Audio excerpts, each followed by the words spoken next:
Kuva Liches got a few arsenal upgrades, while Sisters of Parvos got way less, which is surprising considering Corpus is rich AF.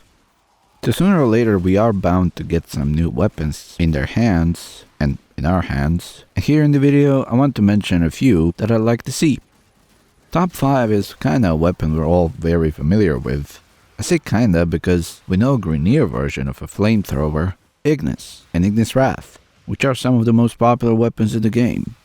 But we don't have a Corpus version that they use. Specifically, it's a machinist in Alad's secret labs that carries this beast. It's one of the more dangerous enemies in the game, and naturally, I'd like to have that weapon. But even progression-wise, I feel like we are due for another flamethrower. Ignis Wrath is a Master Rank 9 weapon, and these days weapons go much higher with requirements and power. But I do not think it needs to be much stronger than Ignis Wrath. But still, it would be nice to have an upgrade path of sorts for flamethrowers, as currently there's only 2 weapons in that class. As we see machinists using that weapon, it seems to have an old fire mode that's very similar to Penta's napalm grenades. It creates a patch of fire on contact. Even if DE just adds that to what Ignis does now and calls it the Corpus flamethrower, it would be a fun upgrade. With that weapon looking very much like Ambassador, I'm sure DE debated this idea and decided not to do, but please, do it. Next weapon I want to talk about is a bit obscure, but I think there's a place to it.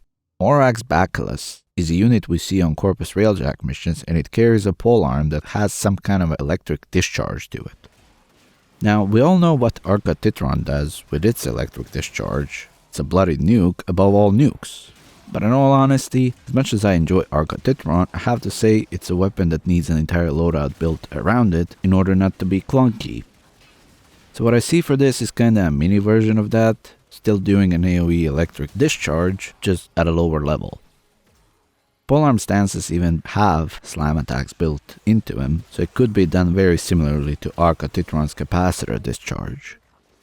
This could fit in a place of being a bit more timid version of capacitor discharge, but on a weapon that's easier to build, with much faster attack speed and more freedom with modding, considering we would have a free elemental slot with Sisters.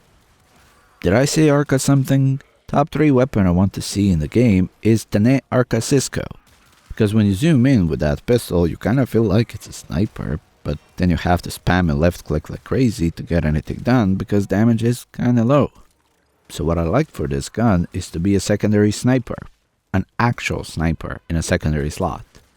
Nel Prime is a contender, but that weapon feels subpar outside of fighting very high level enemies. DE missed an opportunity to make a secondary sniper with kit guns, so I hope they reconsider it. There's even a place where this makes sense. Few Tenet weapons are already case guns, which means that when they get holstered, they transform into, well, a case.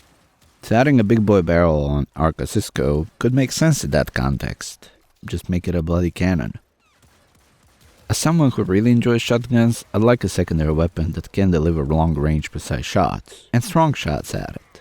So at least adding an old fire mode that does way more with one shot would be a joy with this gun.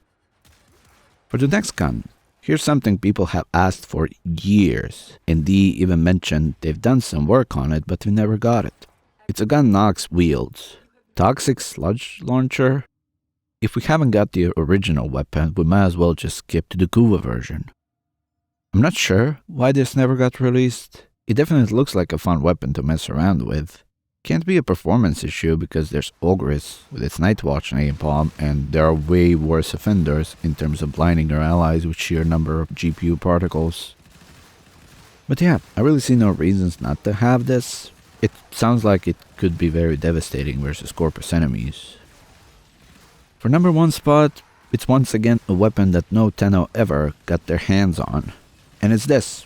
Lanka with a Penta as an underbarrel grenade launcher.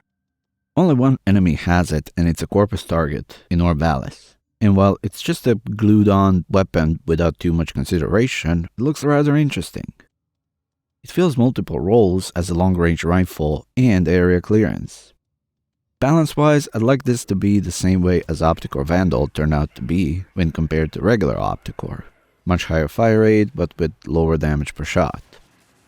Lanka has ludicrous high damage per shot, but it's a charged weapon and a very slow one at it. Other snipers just kick its buttstock. Rubico shoots faster and it's a hit scan gun. Perikill has a burst fire. Lanka is just too slow to shoot, and the projectile it shoots is also rather slow, so getting an improved version of that would be rather welcome. Underbarrel Penta would be a nice bonus. If D really feels like power creeping the game, then they can put napalm grenades as an innate effect on it. But even regular nades would work in this setup. Pretty sure grenades would have to explode on contact, because this weapon would already have 2 fire modes. There's no buttons left for the explosion. One drawback of this is that there would be no Penta magazine memes, but I'm willing to give that away for this weapon. There's certainly more weapons I'd like to see, but those are my top 5. Let me know in the comments if there are any weapons you'd like to see, because with how many weapons there are, it's totally possible that I forgot some. Thank you for watching, and I'll see you in the next one.